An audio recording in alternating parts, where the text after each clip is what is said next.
Buenas noches, soy Enrique Gómez y le doy la más cordial bienvenida a esta mesa de análisis de Reto 2024, donde analizamos temas de la agenda nacional. Le agradezco que nos siga esta noche como cada viernes, pues hoy retomaremos la controversia sobre la posible desaparición del Instituto Nacional de Acceso a la Información, el INAI. Recordemos que en el Congreso Federal ya se aprobó de manera preliminar la desaparición de 7 órganos autónomos, entre ellos este instituto. Y como ya hemos mencionado en anteriores programas, este instituto nació abanderando derechos y principios jurídicos que abonan a la democracia, como el derecho a la información, la transparencia gubernamental y la protección de datos personales. Sin embargo, hoy la realidad política parece infraccionar a este árbitro transparente, al grado de hoy cuestionarlo por los gastos que representa para el presupuesto público. De esto hablaremos hoy. Y para avanzar en este análisis, hoy me acompaña aquí en el estudio Adrián Alcalá Méndez, comisionado presidente del Instituto Nacional de Transparencia y Acceso a la Información y Protección de Datos Personales. Bienvenido, buenas noches. Gracias, Adrián, por estar aquí. Enrique, al contrario, muy buenas noches. Gracias por el espacio y la oportunidad de dirigirme a ti y a toda la sociedad mexiquense. Gracias. Pues antes de iniciar la charla, el análisis, vamos a una cápsula que preparó nuestro equipo de producción para entrar en materia. En México, el derecho a la información pública ha vivido un largo periodo de consolidación. En la reforma constitucional de 1977, que fue considerada un ejercicio de apertura del entonces régimen priista, se estableció por primera vez este derecho, pero sin regularlo ni establecer mecanismos para su aplicación efectiva. Fue hasta junio de 2002 cuando se publicó la creación en el Diario Oficial de la Federación del entonces Instituto Federal del Acceso a la Información Pública, organismo que derivó de una serie de iniciativas ciudadanas para garantizar el acceso efectivo a la información pública en posesión de los distintos gobiernos. A partir de junio de 2003, este instituto comenzó a operar con el objetivo de que toda información solicitada por la ciudadanía fuera entregada por las autoridades, salvo la considerada reservada y confidencial. La creación de este instituto fue en el marco de la aprobación de la primera Ley de Transparencia y Acceso a la Información Pública, que estableció los procedimientos para la entrega de información gubernamental, los cuales consisten en la solicitud que deben presentar los ciudadanos o ciudadanas ante la respectiva autoridad, plazos para la entrega y las impugnaciones que pueden elaborarse en caso de negativas gubernamentales. Adicionalmente, la citada ley también reguló que los distintos gobiernos deben publicar, sin mediar ningún tipo de solicitud, información que se considera básica y de acceso permanente, como lo son los sueldos de funcionarios públicos, presupuestos de dependencias y organismos gubernamentales, expedientes de contrataciones y resultados de auditorías, entre otros documentos. A la fecha, el Instituto Nacional de Acceso a la Información, que derivó del anterior Instituto Federal de Acceso a la Información, cuenta con autonomía constitucional, es decir, no depende de ningún poder público y sus resoluciones sobre quejas de ciudadanos deben cumplirse por las distintas autoridades. Sin embargo, el actual gobierno federal considera que los órganos autónomos, entre ellos el Instituto Nacional de Acceso a la Información, responden a una lógica neoliberal que, si bien habría buscado limitar al poder presidencial, terminaron siendo órganos elitistas, tecnócratas que están al margen de la sociedad. Por el contrario, señala la iniciativa del gobierno federal, este tipo de órganos deben ser aprobados por la ciudadanía y no ser usados con fines clientelares para cooptar a núcleos académicos, sociales o políticos. Con estos elementos podemos esbozar la encrucijada del INAI. Pues ya estamos de regreso. Como veíamos en la cápsula, hay bastantes variantes, aristas en este ejercicio que estamos realizando de análisis sobre la encrucijada del INAI. Pero yo quisiera preguntar primero que nada al presidente del Instituto Nacional de Acceso a la Información, ¿qué fue lo que pasó? ¿Qué fue lo que pasó? Porque en 2002, cuando empieza la operación de este instituto, pues se le considera como un baluarte en materia de desarrollo democrático al aportar elementos para la transparencia gubernamental. Y hoy en día, este árbitro transparente parece que está siendo infraccionado por la realidad política. ¿Qué pasó en este transcurso de estos 22, 21 años de desarrollo del propio INAI? Gracias, Enrique, por la oportunidad. Ahorita recordaba que estábamos viendo la cápsula. ¿Cuándo surge este derecho? Surge en el 77. Curiosamente, en la famosa reforma política Reyes-Heroles, y quien propone que se abra toda la discusión pública y que los partidos políticos y que la sociedad pudiera tener información pública fue precisamente el Partido Comunista. Entonces el Partido Comunista es quien propone que se incorporen esas 10 palabras: el derecho a la información será garantizado por el Estado. Y en 2002, como bien también lo relata la cápsula, es gracias a una conquista, un reclamo social, no fue una concesión del poder público en ese momento, sino fue una exigencia social que se crea esta institución, efectivamente antes con otra característica, descentralizado. ¿Qué es lo que ha pasado? Yo creo que el señor presidente de la República tiene desinformación respecto de las actuaciones del Instituto Nacional de Transparencia, porque no podemos perder de vista también que se ha dicho que ahora hay más corrupción. No, lo que pasa es que se visibiliza más la cosa pública porque la gente cuenta con un instrumento que es la ley de transparencia, cuenta con un mecanismo para garantizar este derecho a saber, y eso permite que la cosa pública pues, se conozca precisamente por toda la sociedad.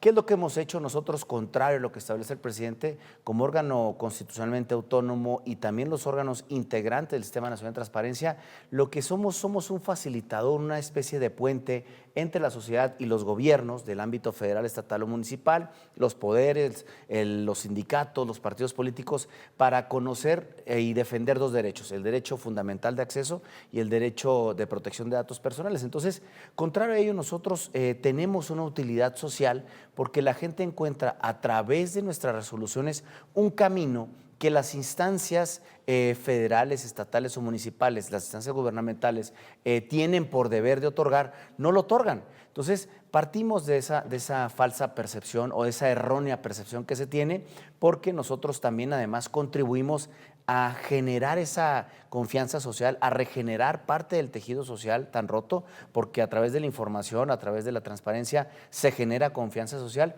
y también visibilizamos la corrupción para que otras instancias realicen las actuaciones correspondientes, que es sancionar actos de corrupción. Sí, y en este contexto, digo, profundizando un poco más en la pregunta, para tratar de explicar y que la audiencia tenga más claro qué fue lo que pasó. Hay varias situaciones que pasaron en ese transcurso. Si bien el Instituto Nacional de Acceso a la Información, antes IFAI, opera desde 2003, pues desde 2012 se da la respectiva publicación en el decreto, en el Diario Oficial de la Federación. Pero ¿qué fue lo que pasó? Hay varias aristas para analizar.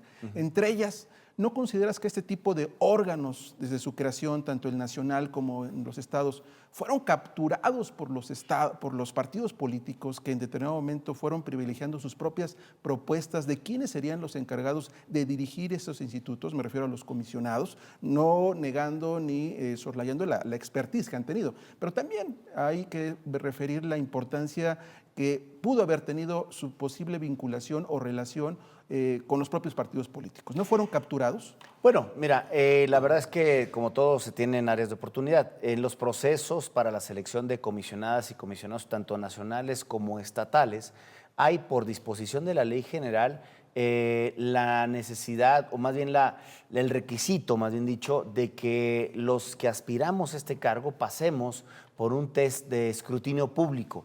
Y obviamente, finalmente, cuando me refiero a test de escrutinio público, es una convocatoria abierta, presentas tu propuesta, tu plan de trabajo y te sometes a entrevistas que determina el cuerpo legislativo correspondiente, en el caso de nosotros, los senadores. Y posteriormente, claro, que la decisión lo tienen que tomar los partidos políticos que en ese momento están representados en este caso la Cámara de Senadores o los congresos estatales.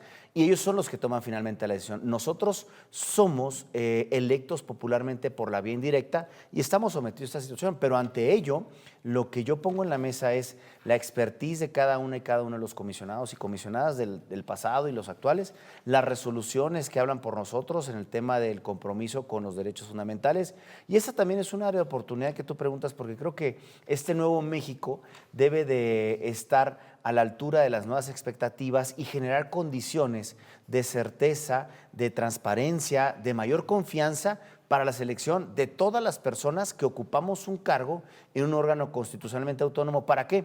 Para que entonces esas situaciones de la cual se habla mucho y se conoce poco, pues obviamente tengan un test de confianza, que es la selección de las personas integrantes o titulares de estos órganos. Y antes de comenzar el programa platicábamos este asunto de haciendo el parangón entre lo que pasa con la reforma judicial y la posible desaparición de los órganos autónomos, entre ellos el INAI. Decíamos, en el caso de la reforma judicial ha habido protestas, la gente ha salido a las calles, ya sean trabajadores, personas cercanas al Poder Judicial, Pero cuando se habla, y en este momento estamos en esa posible desaparición de la INAI, no se ve una respuesta ciudadana que en determinado momento estuviera saliendo a inconformarse, cuando estamos hablando que es un derecho a la información el que estaría siendo defendido. ¿Por qué crees que la gente no está saliendo o no hay una manifestación tan explícita? ¿Se deberá precisamente a esto que comentamos, a la lejanía que tal vez ha existido, en este caso del órgano de transparencia o de los órganos de transparencia, a la falta de confianza, identificación de la ciudadanía respecto del INAI y la labor que realiza? Desde varias partes. Los derechos de acceso a la información y de protección de datos personales son pilares para la democracia, partiendo de la idea de que son derechos fundamentales, es decir, de todas las personas, y en ese sentido los derechos tienen que tener una instancia que los garantice. Por otra parte, hablamos de la confianza. Fíjate que contrario a esta situación, reconociendo por supuesto que necesitamos de estar más cercanos a la gente, más cercanos a la sociedad y que la sociedad conozca que a través de las resoluciones que emitimos o de las órdenes que les damos a los sujetos obligados para que entreguen un expediente clínico o para que corrijan un dato en un expediente a lo mejor escolar o que me otorguen cierta información para saber si hay un presupuesto destinado para la recolección de basura o alumbrado público y en ese sentido poder mejorar el ámbito colectivo como mi colonia.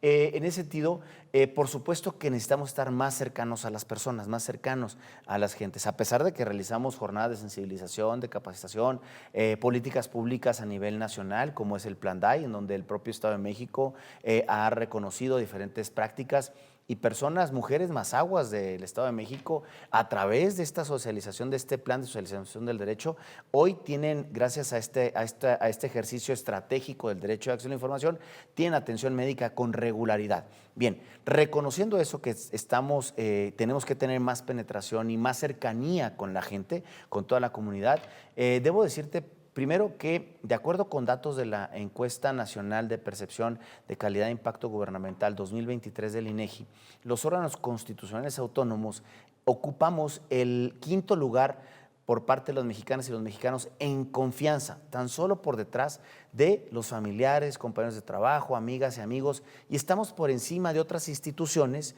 que tradicionalmente las mexicanas y los mexicanos confiamos. Entonces, es decir, a partir de eso, creo que sí tenemos un grado de confianza por parte de la sociedad, lo dice la encuesta, también hay que reconocer esto y eso nos lleva precisamente a lo que tú dices, que hoy la gente no esté saliendo o que no haya salido en defensa de los órganos autónomos en las calles.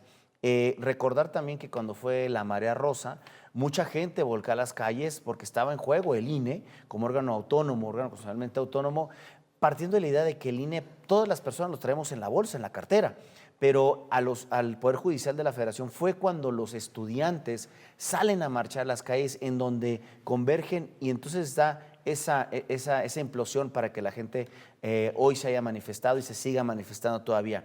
Yo creo que en ese sentido estamos nosotros ofreciendo un diálogo a las nuevas autoridades del Gobierno de México, por supuesto a las nuevas legisladoras y legisladores, para que se conozca la importancia y trascendencia que tiene una institución como el INAI y los órganos garantes del Sistema Nacional de Transparencia que permitimos hacer una conexión y lograr la anhelada justicia social. ¿Que tenemos hierros? Claro que tenemos hierros, o errores o áreas de oportunidad, que es esta precisamente de conectar más con la sociedad, pero que también somos sensibles y que logramos conectar y que ser de utilidad social para las personas, indudablemente. Sin duda, uno de los temas también, y que lo veremos en el segundo bloque, es el tema de la normalización del derecho a la información, algo que se ha mencionado desde la propia creación de los órganos de transparencia. Hoy estamos analizando la encrucijada del INAI en el contexto de la posible desaparición de los órganos autónomos y de este instituto, el Instituto Nacional de Acceso a la Información, y se encuentra con nosotros el presidente del INAI, Adrián Alcalá Méndez.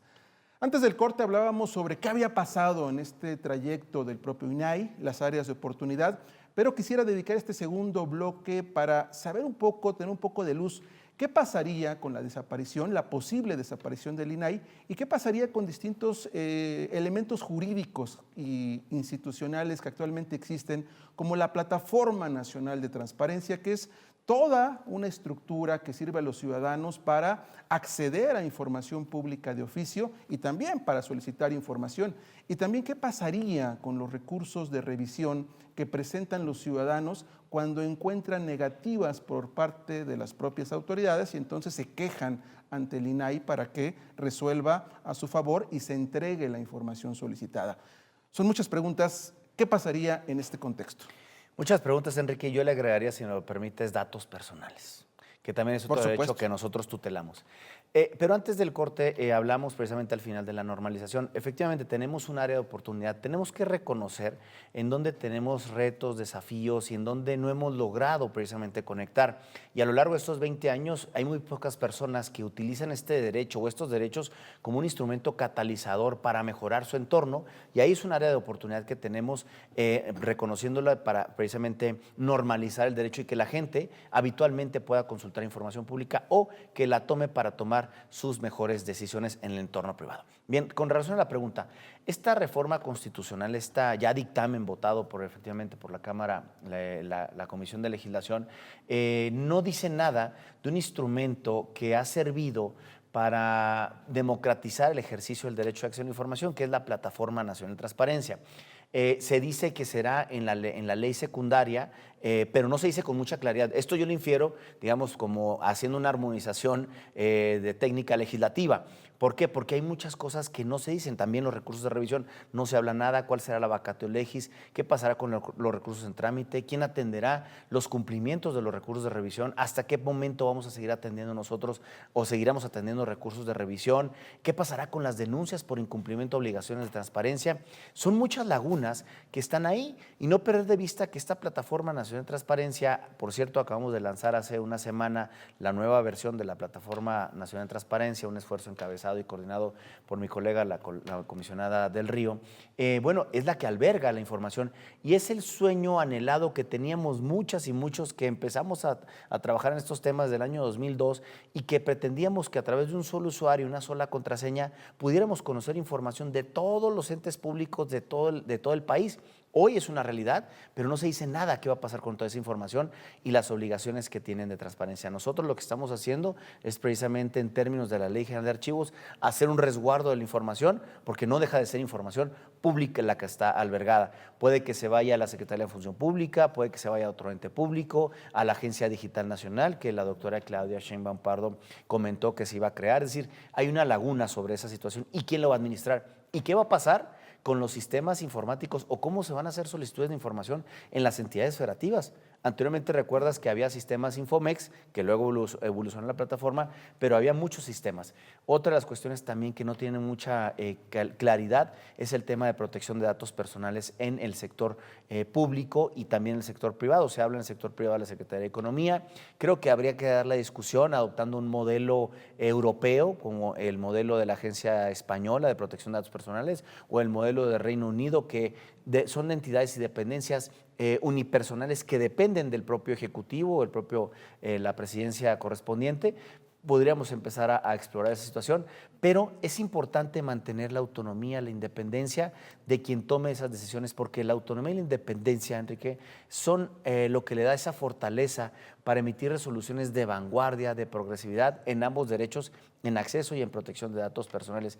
Esperemos también, y por eso también hemos hecho un llamado respetuoso, pero enérgico, para que podamos ser escuchados de todo lo que implica la desaparición de órganos constitucionales autónomos como es el INAI y los órganos garantes del Sistema Nacional de Transparencia. Sí, recordemos que la propia iniciativa del gobierno federal establece que en caso de desaparecer el INAI, todas las funciones pasarían a la Secretaría de la Función Pública. Pero ahora vamos al tema de las propuestas, las alternativas que existirían por parte del INAI para tratar, digamos, de evitar su desaparición. En medios has comentado el tema de reducir en un 27% el presupuesto del INAI, alrededor de 300 millones de pesos, reducir incluso el número de comisionados actuales del INAI de 7 a 5 o hasta 3, pero aquí la pregunta sería, y sería una doble pregunta, no solo conocer la propuesta, sino también, ¿por qué esto no se había hecho antes? ¿Esto significaría que el INAI sí estaba teniendo un excesivo gasto o por qué hasta ahora, justo cuando se está hablando de la posible desaparición? No, nosotros empezamos a recordar que en el año 2018, cuando asume el presidente Andrés Manuel López Obrador la presidencia, se envía un presupuesto con una reducción considerable del presupuesto. De hecho, los comisionados de aquel entonces hubo una reducción sujetándose a la Ley Federal de Remuneraciones. También se eliminaron otras prestaciones que tenían los entonces comisionados y son los únicos comisionados o del único órgano garante que no se ampararon a diferencia de otros. Es decir, siempre buscamos. Y hace algunos años, cuando por ahí en el año 2021 hubo esta necesidad de empezar a reflexionar sobre la necesidad de ser más eficaces, más eficientes con el recurso público que nos otorga la Federación, licitamos y la Universidad de Guadalajara obtuvo esta asesoría, nos presentó una propuesta de reducción o de armonización, más bien de modernización, perdón, para ser más eficaces y más eficientes. Consideramos que esta propuesta tenía algunos hierros. El Consejo Consultivo del INAI también nos ha hecho algunas propuestas, el Auditorio Superior de la Federación algunas recomendaciones y justo en enero de este año, una vez que un servidor asume la presidencia, convoco a mis colegas a presentar diferentes propuestas con diferentes visiones para modernizar al Instituto Nacional de Transparencia a través de una reorganización, modernización, el nombre que queramos llamarle, pero sí una actualización a la realidad. Derivado de ahí, 4 propuestas. Con las áreas técnicas también trabajamos y esta propuesta que tú comentas y que voy a comentar, si me lo permites, en los siguientes minutos, es una visión integral. Es una visión no solamente de un servidor, sino retomando todas estas iniciativas o visiones. ¿Y qué significa? Pasar de 7 comisionados a 5 e incluso a 3 comisionados.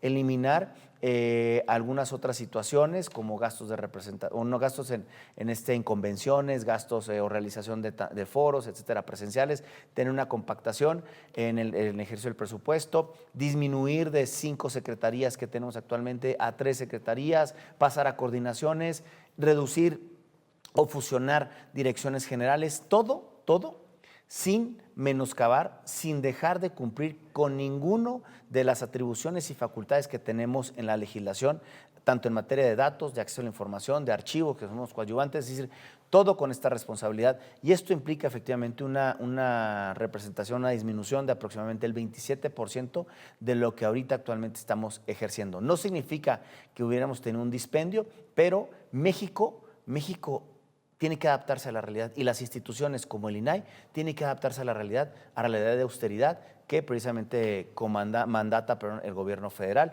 y la mayoría de la representación en las cámaras. Una pregunta obligada cuando hablamos de ahorros, de austeridad. ¿En un momento o en este momento considerarías que los salarios de los propios comisionados son altos?